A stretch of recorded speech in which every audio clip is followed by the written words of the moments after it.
Ini adalah konten keempat dari Anda bertanya, My Club ID menjawab. Ini sebagian merupakan pertanyaan-pertanyaan yang belum sempat kami bahas di episode ketiga karena keterbatasan waktu. Sekali lagi saya ingin mengingatkan untuk teman-teman yang mungkin ingin bertanya, bisa melihat episode kami sebelumnya dari konten ini yang mungkin pertanyaan-pertanyaan teman-teman itu sudah dijawab di sana.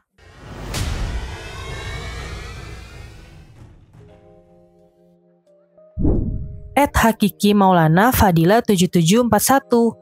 Om Ben bahas 2x16 GB sama 4x8 GB di mobile mainstream kayak B550. Apakah SMP jalan sesuai memorinya? Sama apakah ada perbedaan performa? 2x16 GB versus 4x8 GB di motherboard B550. Sebenarnya secara umum kami telah membahas ini beberapa tahun yang lalu malah. Coba nanti kita akan cantumkan link dari kontennya. Jadi kalau kita bilang, dan ini sudah berulang-ulang sih dibahas di Alpha Jonathan pernah membahas, di konten di Jagat Review pernah membahas soal ini juga. Jadi ini bukan sesuatu hal yang baru. Saya sarankan kepada yang bertanya itu coba mencari beberapa konten yang related tentang konfigurasi memori 2 modul 16 GB versus 4 modul kali 8. Tapi oke, saya akan coba membahasnya ulang tapi dengan sangat singkat ya. 2x16 itu artinya 16 GB secara umum ya. Secara umum sekali lagi, secara umum 16 GB memori DDR4 itu adalah dual rank. Kita pasang 2 dalam satu motherboard. Lalu kalau dibandingkan dengan 4x8 GB, 8 GB ini adalah single rank. Tapi dia memiliki 4 modul. XMP jalan atau tidak? Pertama, semua memori itu yang dual channel akan di-rating qualified vendor list-nya baik dari motherboard yang dipakai ataupun di website memori itu sendiri, itu hanya diuji berdasarkan dual channel. Artinya 2 keping memori, bukan 4 keping memori. Jadi XMP mana yang akan berjalan? Kemungkinan besar dan sudah pasti itu yang 2x16 GB. Tinggal Anda mencari mana memori yang tepat untuk motherboard yang Anda pakai, yang sesuai dengan QVL yang ada di vendor atau produsen motherboard itu sendiri. Lalu apakah 4x8 GB itu pasti tidak jalan? Belum tentu juga. Pertama, XMP-nya itu di speed berapa? Tetapi secara general, menggunakan 4 memori dalam satu motherboard akan sangat potensi menurunkan kecepatan XMP yang seharusnya dari memori tersebut. Misalnya 4 GB ya, 4x8 GB dengan XMP 3800, itu biasanya akan sulit bisa berjalan. Kita harus turun mungkin ke 3600, mungkin ke 3200. Ini semua bergantung pada kemampuan eMMC prosesor yang dipakai, kemudian motherboard konfigurasi memorinya seperti apa, dan tentunya BIOS atau tweaking yang dilakukan oleh si vendor motherboard itu di BIOS motherboard yang mereka pasarkan. @Afrizalfulki8837. Untuk penggunaan software arsitektur lebih baik RAM kapasitas besar atau kecepatan tinggi? Prosesor juga lebih baik core banyak atau clock tinggi? Semua software apapun itu tentunya pasti menuliskan apa spesifikasi minimal rekomendasi ya, ataupun spesifikasi yang sangat ideal agar software yang mereka buat itu bisa berjalan. Kalau di bidang arsitektur, ya saya bukan orang arsitek, yang saya tahu tuh seperti Archicad ataupun AutoCAD. Itu di websitenya itu ada konfigurasi spesifikasi. Nah, kalau dari situ bisa kita lihat, ya kita tinggal mengikuti saja apakah dia menentukan dari sisi speed clock prosesor ataupun jumlah core thread yang ada pada prosesor tersebut. Ada juga yang dioptimasi atau memiliki akselerasi ketika menggunakan beberapa GPU tertentu. Misalnya menggunakan GPU berbasis GeForce, ya itu lebih baik dan lebih direkomendasikan karena ada beberapa instruksi yang bisa terakselerasi agar bisa berjalan lebih cepat ketika menggunakan GPU tertentu. Sekali lagi, tinggal baca saja spesifikasi dari PC yang dibutuhkan oleh software yang Anda pakai. @Camilo Dewanto. Om Ben mau nanya, untuk GPU dengan konektor 12 VA PWR lebih baik menggunakan kabel natif 12 VA PWR atau boleh menggunakan kabel 2x8 pintu 12 VA PWR. Kedua, untuk sekarang kan pilihan PSU dengan 2 konektor 12 VA PWR itu masih sedikit. Jika ingin menggunakan 2 GPU dengan konektor 12 VA PWR atau RTX 4090 yang punya 2 konektor 12 VA PWR, lebih baik menggunakan yang mana, Om? Pertama, PSU dengan 2 konektor 12 VA PWR. Kedua, PSU dengan konektor 2x8 pintu 12 VA PWR. Ketiga, menggabungkan 2 PSU dengan masing-masing PSU punya 1 konektor 12 VA PWR. Jujur saya bingung. Karena setahu saya, ya silahkan koreksi kalau saya salah, kartu grafis yang memiliki, ya ini RTX 4090 yang memiliki 2 pin konektor 12 volt high power atau 12 VH PWR itu baru saya tahu ada di Galax HOF. Dan ini limited card yang hanya digunakan untuk extreme overclocking. Jadi saya nggak tahu relatednya untuk penggunaan penanya ini di mananya ya. Tapi kalau saya harus menjawab dan memberikan komentar, pertama sekali mungkin saya akan bertanya itu ngapain pakai 2 GPU yang memiliki 12 volt high power ya? Nggak tahu. Itu saya nggak tahu pertama alasannya. Kedua, opsi yang diberikan itu jelas menggunakan 2 power supply itu sangat not recommended. Nah, yang perlu teman-teman tahu, dalam sebuah power supply yang sudah memiliki ATX 3.0 dan kompatibel dengan konektor PCI Express Gen 5, itu kan ada 1 konektornya. Dan 1 konektornya ini bisa supply daya ke kartu grafis hingga 600 watt. Oke ya, 600 watt. Nah, selain itu biasanya, dan pasti ada, itu ada konektor PCI Express yang biasa, yang 6 plus 2 pin. Nah, dalam paket penjualan RTX 4090 itu kan disertakan itu konektor kabel dari 3 kali PCI Express atau 4 kali PCI Express ke 12 volt high power. Nah, tinggal gunakan ini. Sekali lagi pastikan kalau power supply yang digunakan itu bisa mendukung penggunaan 12 volt high power bersamaan dengan PCI Express cable power. Pastiin dulu itu. Tentunya juga pastikan dengan kapasitas power supply yang akan dipakai. Atau misalnya saja coba lihat lagi requirement dari kartu grafis yang mau dibeli dengan dua buah konektor 12 volt high power tadi. Biasanya mereka akan mencantumkan umumnya ya berapa kebutuhan rekomendasi dari kapasitas power supply yang dibutuhkan agar kartu grafis ini bisa berjalan dengan baik. @user TX1 SS7RV9O. Halo Pak Beni, saya mau bertanya, kenapa hasil video record game saya jadi low FPS? Atau kejadiannya ini bisa random, entah di awal, pertengahan, ataupun di akhir video. Padahal saat saya main game sambil recording tidak ada penurunan FPS sama sekali, atau 60 FPS.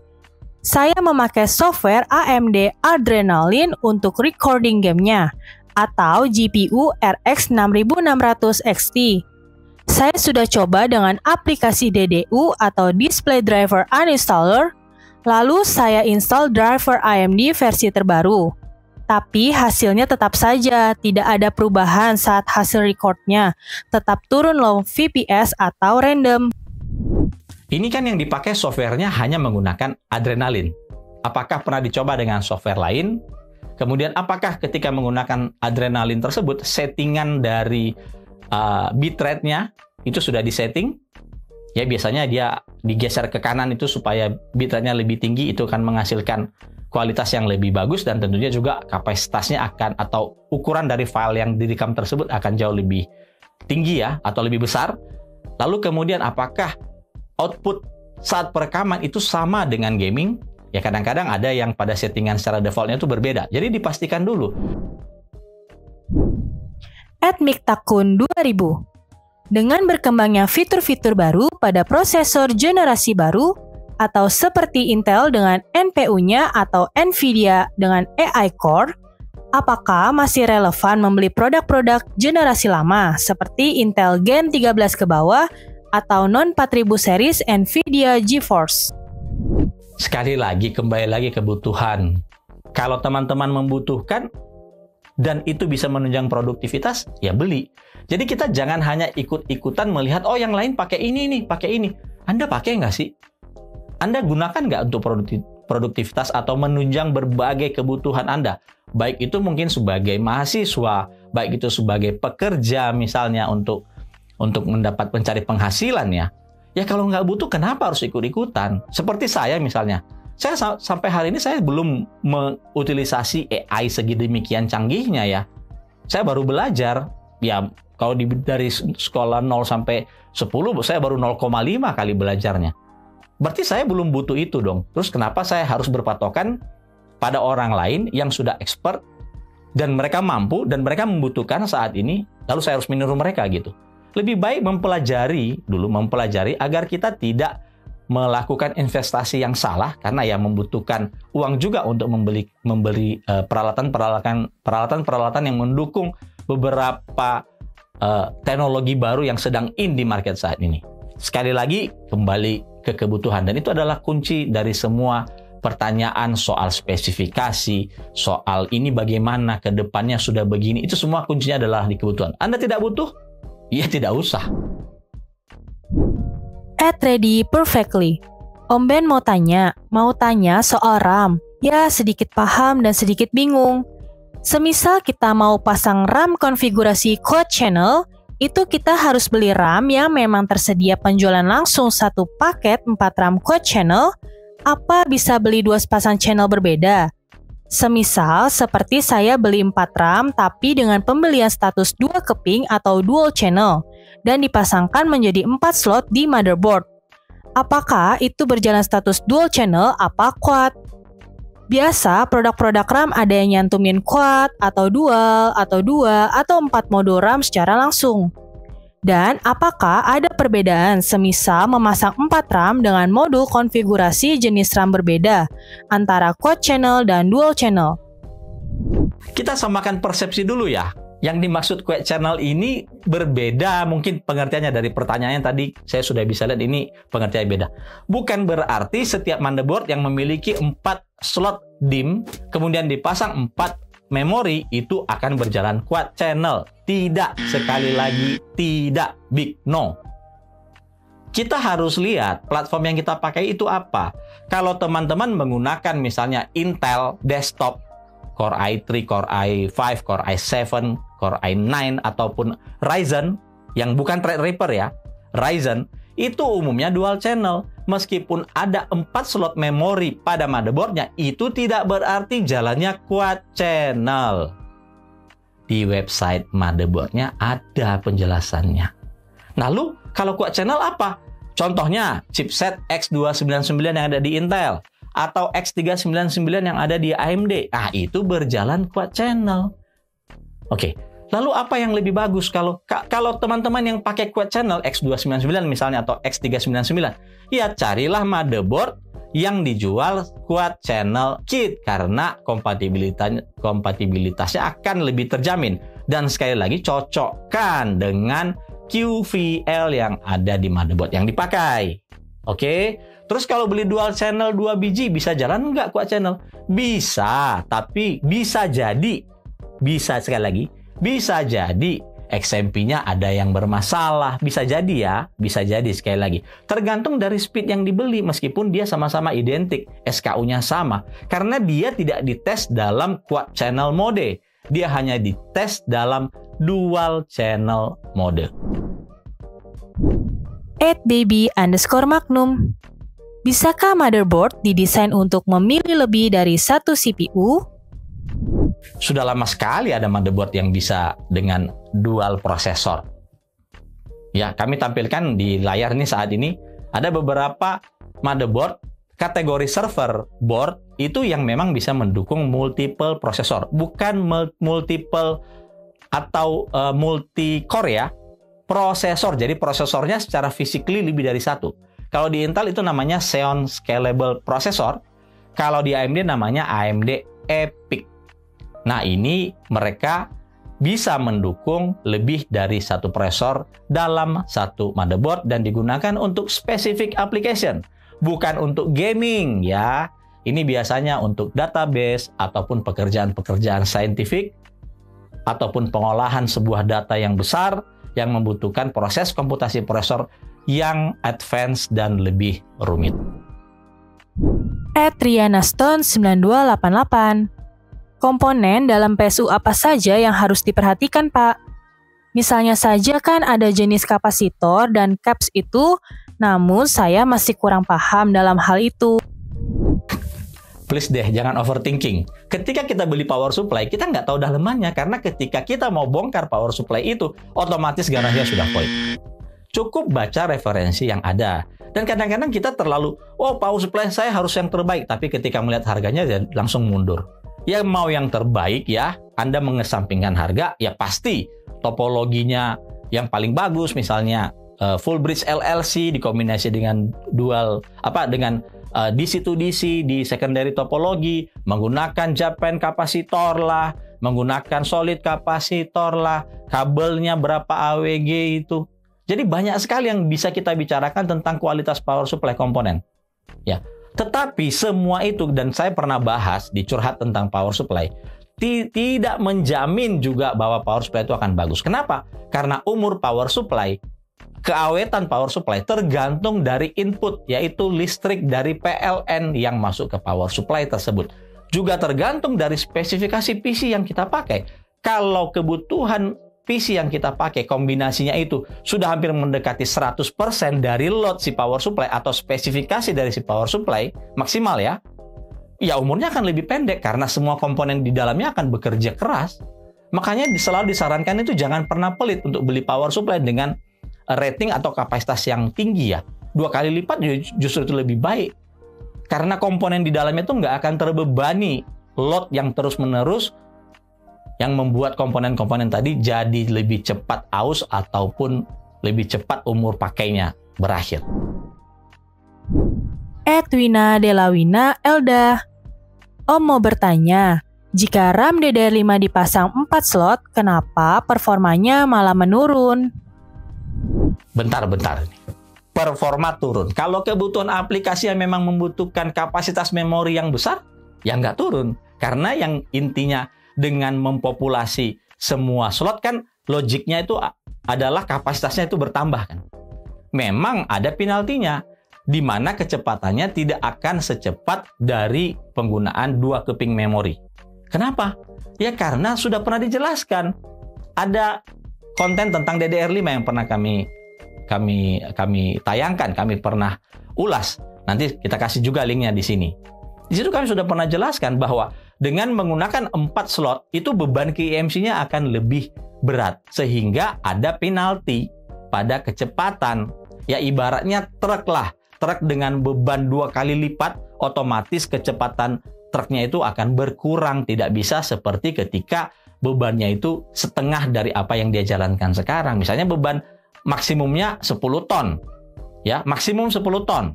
Kita kasih 5 ton, ya dia jalan truknya akan jauh lebih cepat dibandingkan ketika dipasang dibebani dengan 10 ton. Ya, logik simpel saja sebenarnya soal memori ini. Mau detailnya ya lihat di link yang kami sertakan di atas ini. Danang AP. Kenapa brand HDD tidak sebanyak brand SSD yang akhir-akhir ini sangat sering bermunculan? Apakah karena QC dari HDD harus lebih ketat atau bagaimana? Tahun 90-an ketika saya pertama tahu PC, itu brand harddisk tuh banyak banget. Ya, justru saat itu tuh tidak ada yang namanya Western Digital. Saat itu adanya Seagate, ada yang namanya Quantum, Maxtor, Corner, Samsung ya. Bahkan Samsung tuh pernah buat harddisk, Hitachi, Toshiba, banyak sekali. Tapi pada akhirnya hari ini kita hanya bisa melihat ya 2 major ya. Toshiba itu setahu saya masih buat harddisk sih. Hanya Hitachi dan Toshiba masih buat harddisk. Hanya mereka lebih ke spesifik ke OEM, misalnya ke branded PC atau di laptop misalnya. Tapi kalau kita lihat untuk consumer itu ada 2 brand gede, Western Digital dan Seagate. Kenapa mereka tinggal menjadi 2 pemain besar? Karena brand-brand tadi satu-satu itu diakuisisi sama kedua raksasa ini. Quantum itu dibeli, Maxtor itu dibeli, ya dimatikan. Sehingga pada akhirnya hanya ada 2 vendor harddisk consumer yang paling besar di dunia saat ini. Jadi bukan karena soal QC, nggak ada related sama sekali. Ini pure business, di mana seleksi alam mengatakan ya kalau kamu tidak bertahan dan tidak bisa berkompetisi ya kamu akan tersingkir. Dan biasanya ketika tersingkir, dia punya pilihan membangkrutkan atau menutup bisnisnya totally, atau menjualnya, atau diakuisisi oleh pabrikan lain yang jauh lebih besar. @user GG5JD8ZZ3I.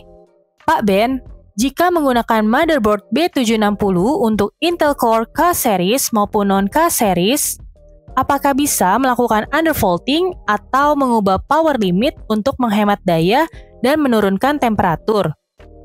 Aku kepikiran untuk membangun mini ITX PC. Kalau bisa undervolting jadi mengurangi panas. By default, officially B760 tidak mendukung overclocking prosesor sehingga tuning untuk tegangannya termasuk undervolting juga tidak ada. Garis bawahi by default. Beberapa vendor, khususnya vendor-vendor yang memiliki research dan development yang cukup canggih, yang ini berarti mereka membayar orang-orang itu dong. Makanya harga motherboardnya itu lebih mahal dibanding yang lain. Mereka berinovasi, mereka mencari cara bagaimana agar chipset yang tidak mendukung overclocking prosesor ini bisa memiliki fitur undervolting. Bukan fitur overclocking ya, fitur undervolting. Contohnya saya di Gigabyte, itu ada BIOS beta yang dirilis di mana kita bisa melakukan tuning undervolting pada prosesor yang dipakai. Tapi sekali lagi ini juga limited biasanya. Tidak semua prosesor, jenis prosesor K atau jenis prosesor KF yang bisa menggunakan fitur undervolting di chipset B760. Muhammad Habishi 2519. Apakah website bottleneck kalkulator seperti PC Build itu akurat dan bisa dijadikan barometer untuk mencocokkan antara CPU dan GPU? Jawabannya tegas. Jangan pernah pakai itu sebagai referensi. Marcel H9820. Pak Ben mau tanya, untuk pengguna Ryzen seri 3600, supaya kerasa peningkatan performa gaming 2 kali lipat, upgrade ke Ryzen seri berapa? Skip i9 atau Threadripper? Atau better nunggu Ryzen generasi seri 8600 keluar? Performa gaming 2 kali lipat dengan mengganti prosesor. Lebih baik ganti kartu grafis mas, pakai GPU yang lebih tinggi. Karena tidak semua penggantian prosesor itu akan berdampak pada kenaikan FPS game. Tergantung FPS game, tergantung dari gamenya itu. Gamenya apa? CPU bound. Kalau dia CPU bound, ya dia ada kenaikan. Kalau dia GPU bound, ya hampir tidak ada kenaikan atau kecil sekali, tidak signifikan. Resolusi terutama 1080p. Ya ketika mengganti prosesor, ya kelihatan. Tergantung lagi gamenya. Tapi ketika kita pakai di resolusi yang lebih tinggi, di mana itu lebih ke GPU bound, ya kenapa pusing-pusing upgrade prosesor? Upgrade aja kartu grafis dengan menggunakan GPU yang satu level di atasnya. @ayamngesot1331. Cara klaim garansi ke NJT dong om, gimana caranya? Khususnya untuk kita pengguna komponen Gigabyte yang berada di luar Jakarta. Soalnya garansi beli di toko kan cuma setahun. Sementara garansi NJT kan ada yang sampai 3 tahun. Cara klaim garansi ke NJT itu sudah ada di Facebook, ada di IG ya kontaknya. Oke, kita tulis lagi deh, bisa WhatsApp. Ingat ya, hanya chat WhatsApp di 0855 1200 300. Nanti di deskripsi itu sudah ada. Roman It's Me. Saya mau upgrade kecil-kecilan CPU dari R5 5500. Nah, yang jadi masalah, saya bingung harus ke R5 5600X atau R7 5700X. Secara harganya sama, tapi ada keuntungan 2 core 4 thread kalau saya ambil 5700X. Itu kedua CPU kenapa harga bisa sama seperti itu ya mas? Oh iya, saya menggunakan untuk live streaming game. Dan lebih baik mana, saya menggunakan X264 atau H264 untuk live stream PUBG Battleground stream. Dan juga saya bingung pakai X264 atau H264 di PUBG. Secara saya mau menggunakan dua monitor, satu untuk game dan satu untuk monitoring aplikasi live maupun Discord. Saya tidak mau berkomentar tentang harga 5600X yang sama dengan 5700X. Logika saya, 5700X harusnya lebih mahal dari 5600X. Kalau enggak, ya enggak laku 5600X. Jadi mungkin ada faktor X lain kenapa harganya itu bisa disamakan oleh si penjual, dan itu bukan sesuatu yang harus diperdebatkan. Kalau memang benar harganya sama, ya beli 5700X ya. Tapi harus ingat ya, term and condition-nya sama, misalnya garansinya sama, bla-blanya sama, sama-sama dari distributor resmi. Itu catatannya ya, bukan hanya soal, oh ini barangnya lebih tinggi daripada ini, speknya lebih tinggi dari ini. Term kondisinya sama. Kalau itu sama, ya ambil lebih tinggi. Gak usah butuh rumus-rumus macam-macam gitu untuk memutuskan mana antara dua ini. Ambil yang paling tinggi kalau itu harganya sama. X264 dan H264 ya, keduanya sama-sama video codec yang digunakan untuk kompresi video ya. X264 ini lebih open source ya, dan memiliki kustomisasi yang lebih luas dibandingkan H264. Tapi kalau kita ngomong soal standar kompresi video, H264 ya jagonya. Jadi kalau teman-teman ingin itu lebih kompatibel dengan banyak device, ya gunakan H264. Tapi kalau ingin enhance, bisa menambahkan kualitas lebih bagus lagi, ya X264 itu mungkin akan lebih. Atau sekarang tuh X265 atau H265 juga sudah ada saat ini. Jadi kalau compatibility, tentunya kompresi yang video sudah lama itu yang ada di H264 untuk compatibility dengan hampir semua device untuk bisa memainkan atau memutar konten tersebut. @Bayu-Darmawan 4133. Setiap saya baru mencolokkan kabel power PSU ke soket listrik, MCB di rumah selalu turun. Tetapi hanya di awal colok saja. Setelah itu, jika PC dihidupkan sudah aman dan tidak turun lagi. Apakah memakai soft start atau inverter aman untuk komputer? Ini juga udah berulang-ulang dibahas, ada di beberapa konten, mulai dari kita ngomong soal UPS sampai di power supply. Bahkan pernah juga lebih dari 3 kali kayaknya membahas ini. Jadi mau pakai soft start atau inverter itu aman. Tapi ingat, mereka tetap punya limitasi. Ketika tegangannya atau inrush current-nya terlalu besar juga, ya bisa jadi mereka tidak berfungsi. Jadi harus cari inverter yang memiliki toleransi kapasitas untuk terjadinya inrush current yang lebih besar juga. Cara paling benar sebenarnya adalah yang memastikan bahwa tidak terjadi itu inrush current. Satu, yang menaikkan kapasitas listrik di rumah, ya. Kedua, mungkin MCB-nya udah bertahun-tahun tidak pernah diganti. Itu juga bisa menyebabkan gampang sekali turun ya. Jadi bisa coba diganti dulu. Kalau saya sendiri pribadi, rata-rata dalam 3 tahun atau 2 tahun saya akan mengecek MCB saya, ya kalau perlu diganti saya akan ganti gitu. Tapi tergantung kalian juga. Tapi base dari itu semua atau yang mendasar dari itu semua, ya yang wajar lah kapasitas listriknya yang digunakan untuk PC yang mau dipakai. Muhammad Nur Iksan 19. Ketika memilih motherboard entry level semisal seri H6 10M, aku melihat ada motherboard yang memiliki banyak choke. Semisal 10 choke, ada pula yang memiliki di bawah itu.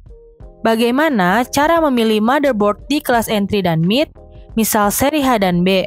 Apabila dilihat dari potensi mengoptimalkan performa dari prosesor kelas entry dan mid, misal i3 dan i5. Untuk motherboard entry level, yang namanya prosesor entry level itu juga pasti kompatibel dong. Ini mulai akan bermasalah, bukan bermasalah. Kita tidak mendapatkan performa yang sesungguhnya dan bisa berpotensi yang merusak si motherboard karena dia sudah over dari kapasitas yang bisa diterima. Misalnya Core i9 dipakai di H610 misalnya. Dan semua motherboard entry level itu rata-rata 11-12 konfigurasinya sih. Paling beda 1-2 fasa. Dan itu tidak akan banyak berdampak pada prosesor entry level loh. Makanya ada chipset di atasnya. Dengan alasan bagi vendor untuk membuat motherboard yang memiliki konfigurasi atau arsitektur VRM yang jauh lebih baik dibandingkan yang entry level. Agar prosesor-prosesor high-end itu benar-benar bisa diakomodasi dan teman-teman bisa mendapatkan performa prosesor yang sebenarnya. Tentunya di zaman sekarang itu juga harus dikombinasikan dengan solusi pendingin yang sesuai untuk tiap kelas prosesor, terutama prosesor high-end. @ferrymarshall5346. Soal OSI-RAM saya tanya ke Om Ben. DDR4 saya 3600 2x8GB dengan 1,4 volt. Di HW Info baru setengah jam gaming, sensor memori tembus 50 Celcius. Apa ini masih batas oke? Ini mulai soal temperatur lagi. Suhunya 50 derajat Celcius. Tapi oke, kalau itu benar temperatur dari memori DDR4 yang dipakai, Anda pakai memori DDR4 yang decent. Kenapa? Karena memori DDR4-nya menyertakan sensor suhu. Sekali lagi, tidak semua DDR4 menyertakan sensor suhu. Dan kalau benar 50 derajat ini adalah benar dari sensor temperatur dari memori, ini sangat aman.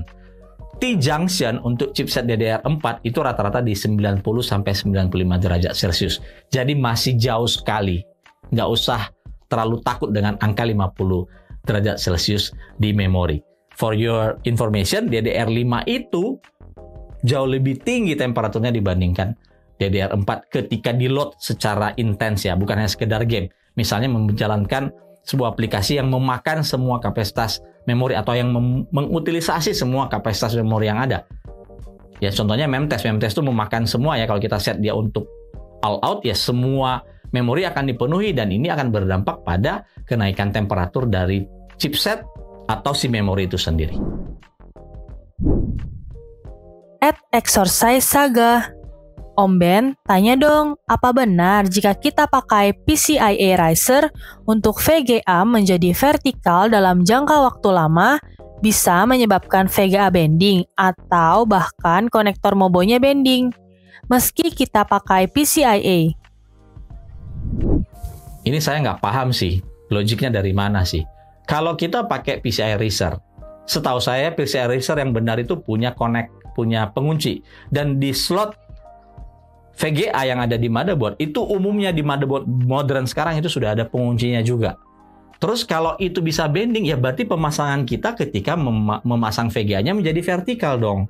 Apakah panjang risernya itu kurang sehingga harus ada yang sedikit dipaksakan yang membuat itu bending? Saya nggak paham itu. Itu tergantung bagaimana kita cara kita menggunakan atau memasang. Karena yang namanya vertical GPU ini kan bukan hal yang standar. Sekali lagi ini bukan standar. PCI Racer itu bukan standar komponen PC gitu loh. Kompatibilitasnya juga masih tanda tanya besar. Bisa jadi bekerja untuk kartu grafis A, bisa jadi tidak bekerja untuk kartu grafis B. Jadi untuk sesuatu yang nggak standar, ya tergantung bagaimana cara kita untuk membuat supaya sesuatu yang negatif seperti bending tadi, jujur yang saya nggak paham istilah bendingnya itu ada di mana gitu ya. Ya, kecuali di logik saya itu yang berpikir adalah oh ya kurang panjang ini kabel risernya sehingga harus ada bagian yang tertekuk. Ya saya juga pakai, so far saya nggak melihat ada yang bending ya. Dan sekali lagi ya, yang namanya komponen PC itu tidak dirancang untuk dicabut pasang loh. Komponen PC itu sebenarnya sekali pasang. Seperti prosesor segala macam termasuk slot VGA dan juga PCI Racer-nya. Semua tidak dirancang untuk bisa dicabut pasang. Nah, motherboard atau vendor motherboard lah yang membuat beberapa teknik agar proses cabut pasang lepas pasang itu bisa lebih aman dan juga bisa tidak mengganggu struktur dari si motherboard itu.